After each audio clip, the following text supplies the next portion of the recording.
მოკლედ შემოგვიერთდა ჩვენი სტუმარი, რომელთან ერთადაც უნდა განვაგრძოთ საუბარი. ჩვენ ვისაუბრებთ როგორც შიდა, ესე ვთქვათ, ასევე საგარეო პოლიტიკაზე. მე უბრალოდ მაყურებლისთვის მინდა წავიკითხო, რომ ბრიუსელი პოლიტპატიმრების სასწრაფოდ გათავისუფლებას მოითხოვს. რეჟიმის წინააღმდეგ ახალი სანქციები მზადდება, სია კიდევ უფრო დეტალურია, თუმცა 27 ქვეყნიდან 27-ვე თანახმა არ არის ამ სანქციებზე. წინააღმდეგია უნგრეთი და სლოვაკეთი, ანუ ორბანი და ფიცო. თუმცა ევროკავშირში ამბობენ, რომ სანქციები მაინც დაწესდება ამ წინააღმდეგობის მიუხედავად და ასევე დიდი ბრიტანეთი ემზადება სანქციებისთვის. იმედია დაჩქარდება ეს ყველაფერი, იმიტომ რომ დიდი ბრიტანეთთან მაგალითად ცოტა უფრო დიდი ხანია ველოდებით. ზაზა ბიბილაშვილი ჩვენი სტუმარი ლეჭაჭავის სკოლის დამხმარებელი, დიდამშვიდობის ხარ ჩვენთან ერთად. რთული დრო არის ნამდვილად გეოპოლიტიკურად ჩვენთვის და ბევრი ძალიან სამართლიანი თამსკავსებს ამ გარემოებებს, იმ გარემოებებს, რაც 104 წლის წინ იდგა, როდესაც საქართველოს დემოკრატიული რესპუბლიკა დარჩა ძალიან მარტო, შეიძლება ითქვას, რუსული საფრთხის წინაშე. ვართ ასე დღეს, იმიტომ რომ აი თქვენი პოსტი ვნახე ამერიკასთან დაკავშირებით და რთული არ გაიზია, რომ ის საშინელი შეგრძნება, რაც შეიძლება მოგიტანოს ბევრმა განცხადებამ, რასაც ჩვენ ვაშინგტონიდან ვისმენთ დღეს. ეს არ ნიშნავს უიმედობას, ეს არ ნიშნავს პირიქით, ეს რაღაც სხვა სიმტკიცესაც ნიშნავს ჩვენს რეგიონში და ჩვენთვის, მაგრამ ფაქტია, რომ რაღაცნაირად სხვანაირად უნდა შევხედოთ რაღაცებს. როგორ უყურებთ თქვენ დღევანდელ გეოპოლიტიკურ ვითარებას? დილამშვიდობისა. პირველ რიგში მოდი გამოვეხმაურებე, რასაც უბრალოდ შევესწარი, ჩვენ ხშირად ვიმეორებთ ხოლმე, რომ ეგრეთ წოდებული ხელისუფლება ვერ უმკლავდება, ვერ არის მოწოდების სიმაღლეზე და რაღაც შინაგანი ხმა მეუბნება ხოლმე, რომ ყოველ ჯერზე ის თქვა, რაც ამ დროს მომდის აზრად, კერძოდ ეს არის ის, რომ ვერ უმკლავდება კი არა და მოწოდების სიმაღლეზე არ არის, აი რასაც უნდა იმას აკეთებენ. უნდა ადამიანებს სახიზულები დაამტრიოს, აკეთებს ამას. უნდა რომ ივანიშვილის რაღაც ხის გადასატანად სახელმწიფოს პარალიზება მოახდინოს და მონებივით ეს პოლიცია რო ქვიათ ბჭყალებში ისინი დააყენოს, რკინიგზა გადაკეტოს და ყველაფერი ერთი ოჯახის მომსახურეთ აქციოს, აკეთებს ამას. უნდა რომ თეთრზე შავი ათქმევინოს, სასამართლო რო ქვია იმ დუქანს, აკეთებს ამას. ანუ რაც უნდათ იმას აკეთებენ და ადამიანები ფეხებზე კიდიათ, ანუ ვერ აკეთებენ კი არა, ფეხზე კიდიათ, კალაძეს უნდა რომ ფული კონდეს. წილოსას უნდა რომ 65 მილიონი შერჩეს და ასე შემდეგ. ანუ ეს სხვა პრიორიტეტები აქვს. ანუ რაღაცნაირად მე შორს ვარ იმისგან, რომ ჩვენი კრიტერიუმით განსაზღვრავთ და გონია რომ რაღაცას რომ ვერ ხედავთ და არ კეთდება, ესე იგი ვერ აკეთებენ და არ აკეთებენ, ფეხებზე კიდიათ. ეს ხალხია ესენი. ანუ აი ეს მინდა რომ გავისიგრძე განოთ ბოლომდე რომ უბრალოდ ფეხებზე კიდიათ. რაჭიდან წამოიყვანა ზოგიერთმა თავისი ოჯახი. ხო გვახსოვს და სხვები ჩატოვეს შოუში. ისიც ხო გვახსოვს რა მოხდა თბილისის წყალდიდობისას, როდესაც რა ვიცი რა არ მოიგონეს რომ ახალი გზის ბრალიაო, ეს რა ქვია, ვერტფრენებს ვერ ავაფრენდითო, ანუ ყველაფერი მოიგონეს გარდა იმისა, რომ მათ რაღაც შეიძლება ექნათ. ანუ აი ეს არის ის ხალხის ნაწილი პრაქტიკულად არის გაუქმებული. არის ძალაუფლება, მათ არ ეთმობათ და ძალაუფლება უნდათ, მაგრამ ანგარიშვალდებულება ამ ძალაუფლების გამო არ უნდათ. ანუ ანგარიშვალდებულებას გზნობენ მხოლოდ იმ ადამიანის მიმართ, რომელმაც მათ ჩააბარა ხელისუფლება და ეხლა რო უყურებთ იმ ადამიანებს, ვინც ხელისუფლების სახელით ლაპარაკობენ, ვინც ამ მომენტში არიან ტელეკამერებთან თუ მიკროფონებთან, ხო, ეხლა რომელი მათგანი მოხვდებოდა მიკროფონთან შორი ახლოს, ან აზრის გამოთქმის პოზიციაში იქნებოდა რომ არა ბიძინა ივანიშვილი. ხო, ამ კაცმა მხოლოდ და მხოლოდ ადრე ხო იყო ის, რომ არ შეიძლება რომ პირადი ერთგულების მოტივით ვინმე შევარჩიოთ და მხოლოდ პირადი ერთგულების მოტივით, მხოლოდ ბრმა მორჩი, ანუ ერთგულებაც არ არის, ბრმა მორჩილების მოტივით. საკუთრების. ხო, საკუთრების მოტივით. აი ამ ნიშნით არჩევს ამ ადამიანებს, ხო? ეს ჩვენი ტრაგედია, რომელსაც ეხლა დაემატა ის გეოპოლიტიკური ვითარება, რომელზეც ირაკლი კითხულობდა, ხშირად გვიხსენებია, რა თქმა უნდა, 1921 წელი, მაგრამ ეხლა პოზიტიურად რო შევატრიალოთ, განსხვავება ის არის, რომ თუნდაც იგივე 1921 წელს აქედან დასავლეთი ორგანიზებულად გავიდა, ხო? მაშინდელი დასავლეთი რეგიონში იყო დიდი ბრიტანეთი და საფრანგეთი და ისინი უბრალოდ გავიდნენ დიდი ბრიტანეთი, მაგრამ საფრანგეთიც, რაც ნიშნავდა რომ ეს სიცარიელე ბრიტანულმა გენერალმა თქვა ერთი ბრიტანული ჯარისკაცი სიცოცხლეც კი არ გრის ამ კრაზანების ბუდისტვისო და კი ბატონო, ცოტა სხვა სიტუაცია არის ნამდვილად. ხო, ეხლა ნუ მინიმუმ ევროპა არა, მთელი დასავლეთი, რომელსაც დროებით ამ მომენტისთვის რაღაც კურიოზულ ვითარებაში მყოფი ამერიკის ადმინისტრაცია გაემიჯნა, მე ვიტყოდი და ყველა ჩვენს მხარეს არის უარი, ყველა ერთხარ ეს არის და ამას შოკის ეფექტი ექნება ნამდვილად და აქვს. გუშინ დიდებული გამოსვლა იყო დანიის პრემიერ-მინისტრის, რომელმაც თქვა, რომ დღეს ევროპამ ყველანაირი წითელი ხაზი უნდა მოშალოს, ეს თვით ცენზურა უნდა მოიშალოს უკრაინასთან მიმართებაში.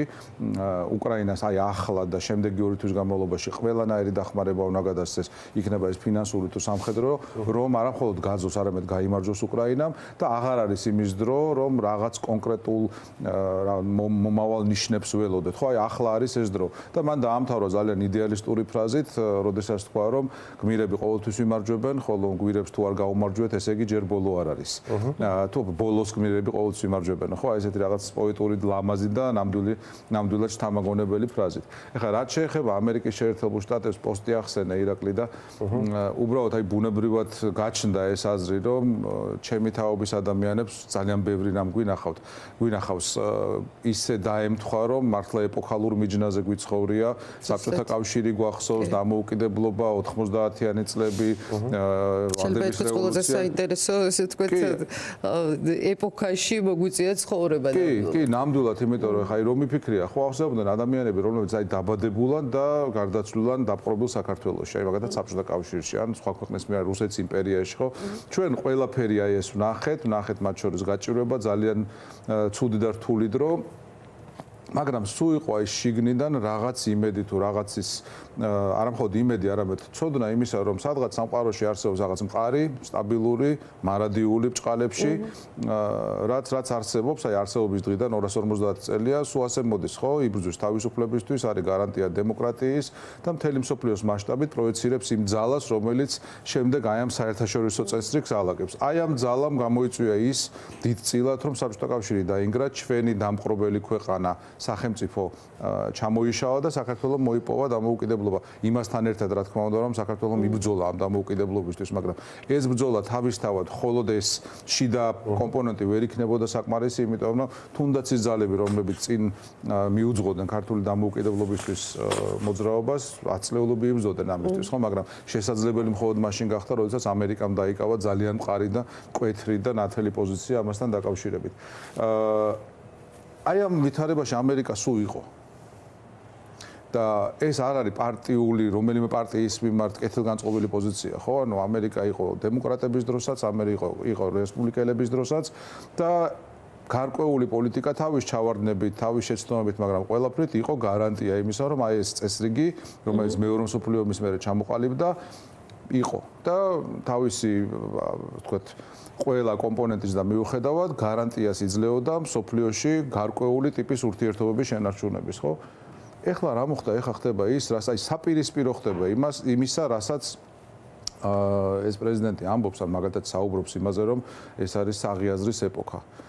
და ნუ აი რანაირად შეიძლება ჩავთვალოთ საღაზრად ის, რომ შენი მოკავშირე, რომელიც იბრძვის თავისუფლებისთვის, რომელიც იბრძვის საკუთარი დამოუკიდებლობის გადარჩენისთვის, რომელიც იბრძვის ყველა იმ იდეალისთვის, რაზეც ამერიკა საუბრობს, რაზეც თავად ამერიკა დგას, უცბად ეს დაადანაშაულო და თქვა, რომ წერი არის მოუგონელი არ იყო ხა ტრამპის განცხადებები მისი ფსიქოტიპიდან გამომდინარე და ყოველთვის მოსალოდნელი უნდა ყოფილიყო, ესე თქვა, როგორი იქნებოდა მისი პოლიტიკა თუ რიტორიკა, მაგრამ მაინც ხომ არ არის ეს ერთგვარი ტაქტიკა, ერთგვარი სტრატეგია მისი მხრიდან, აი ამ მოლაპარაკებების პროცესში თუ რაღაცა ომის დროულად დამთავრების პროცესში. ანუ ასეთი მოსაზრებაც არსებობს, რომ ეს ერთგვარი ტაქტიკა არის მისი მხრიდან, იმიტომ რომ გუშინ ვნახეთ, თითქოს უკვე შერბილებული რიტორიკა ქონდა მას მაკრონთან, რაღაც გარკვეული შეთანხმებები შედგა, შეხვდება ზელენსკის ამ კვირაში ან მომდევნო კვირაში, სატელეფონო საუბარი მათ შორის უკვე შედგა. აი როგორ უყურებთ ამ ყველაფერს, თუ გარკვეული ანგარიშვალდებულება აქვს დაუშვათ რუსეთთან, რომელიც უნდა ჩახუროს და შეიძლება მერე რამე შეიცვალოს. ბევრი ესე ვთქვათ წახნაგი არის მის გარშემო, მაგრამ აი თქვენი დაკვირვება გვინდა ახლა ამასთან დაკავშირებით რომ გაგვიზიაროთ. ტაქტიკასთან დაკავშირებით ბევრი დაიწერა, იმიტომ რომ ყოველთვის მოსახერხებელია იმის თქმა, რომ აი ჩვენ რაღაცას ვერ ხედავთ. რაღაცა კიდე არის ამის უკან და ან მოსახერხებელია, ან უბრალოდ იმედს იტოვებ. ხო, ან იმედს იტოვებ, ხო, მაგრამ ნუ აი ხა რაც დრო გადის, უფრო და უფრო ჩანს, რომ აი რასაც ხედავთ, ეს არის იგივე თუნდაც ახლა მაკრონთან შეხვედრა ახსენეთ და მაკრონთან შეხვედრის შესახებ რო დაწერა ამ კაცმა გუშინ, ასევე იმავე პოსტში ეწერა გუბერნატორი ტრუდო, მას რაღაც გუბერნატორი ტრუდო არ არის ერთი ადამიანის შეურაცხყოფა. გუბერნატორი ტრუდო, როდესაც კანადის პრემიერს მოიხსენია შენი შტატის გუბერნატორად და ეს პირველად არ ხდება, ხო? ანუ მიზანმიმართულად თანმიმდევრულად ამას აკეთებს. ეს ნიშნავს უბრალოდ სოფლიო წესრიგს, საერთაშორისო სამართალს პატივს არცემ. და საერთაშორისო სამართალს თუ არცემ პატივს, ეს არის ზუსტად რასაც ჩვენ ვიცავთ, რასაც თვითონ ჩვენ კი არ ვიცავთ, ამერიკა იცავდა. მისივე შექმნილია ეს საერთაშორისო სამართალი და დღეს მეუბნება რომ ტრუდო არის გუბერნატორიო, ხო? ეს რაღაც პატარა ნიუანსია. იგივე უკრაინასთან დაკავშირებით ხარ რიტორიკის შერბილება ძალიან ნიუანსია იმ ფონზე, როდესაც ამერიკამ ხმა მისცა გაეროში ჩრდილოეთ კორეასთან, რუსეთთან, სუდანთან, ბელარუსთან ერთად რუსეთის მხარეს და უკრაინის წინააღმდეგ. ეს უბრალოდ ძალიან ძნელი წარმოსადეგია სასაცილოა, ანუ ეს უბრალოდ არანა რა ტაქტი, რა შეიძლება იყოს ტაქტიკა, ხო? ერთი გამახსენდა ქართული ზღაპარია მძლე-თამძლე. კი. აი თავს რო აჩვენებს, რომ ძალიან სულელია თუ ძალიან შტერია და მე შემთხვევით აღმოჩნდება ვითარებაში, როდესაც შეიძლება ხმოით თვითონაც მოიხნიოს ხმალი, ხო? ნუ ძალიან არარეალისტური და არასერიოზული იქნება, რომ ვიფიქროთ, რომ ტრამპი ახლა მძლე-თამძლეს როლშია, როდესაც ასე იქცევა საერთაშორისო ურთიერთობებში. მიუხედავად ამისა, ვიმეორებ, ამერიკაში ჯერ კიდევ არსებობს ეგრეთ წოდებული checks and balance-ები.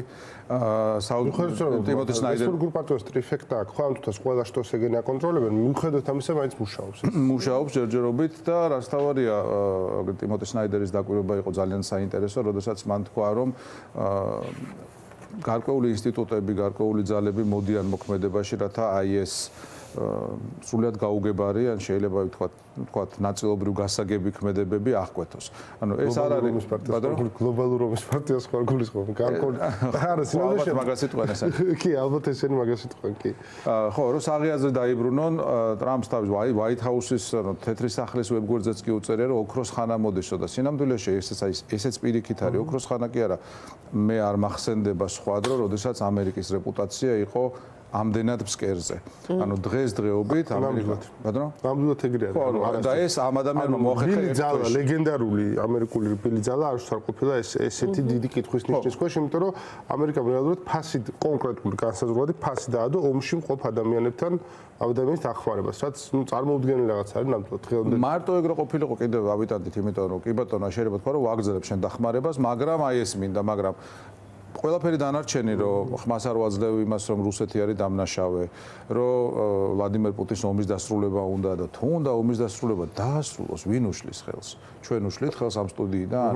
ანუ ვინ უშლის ხელს? ომის დასრულება არის უმარტივესი რამ. პუტინი უნდა გავიდეს იქიდან, რაც მისი არ არის, უნდა შეწყვიტოს ადამიანების ხოცვა. აი ერთი რაღაცაა და თქვენი ეთერიდან აუცილებლად მინდა ვთქვა, რუსული პროპაგანდა და მათ შორის ის ადამიანები, რა ვიცი, რამდენი 1-2-3 არის ამერიკაში, რომელსაც რა ვიცი, ფული გადაუხადეს თუ როგორ შეიძლება რომ ამას იმეორებდე, მაგრამ ხშირად იმეორებენ და ცხადია, ქოცური პროპაგანდაც მაგას კულტივირებს, რომ აი ნატო არ უნდა გაფართოებულიყო აღმოსავლეთით და ეს არის მიზეზი სინამდვილეში, რომ თითქოს ჯეიმს ბეიკერმა გორბაჩოვს 99 თუ 90 წელს ყურში უჩურჩულა, რომ ჩვენო ნატოს არ გავაფართოებთ და აი ეს რო დაირღო, შესაბამისად ეს გახდა ომის დაწყების მიზეზიო ხა.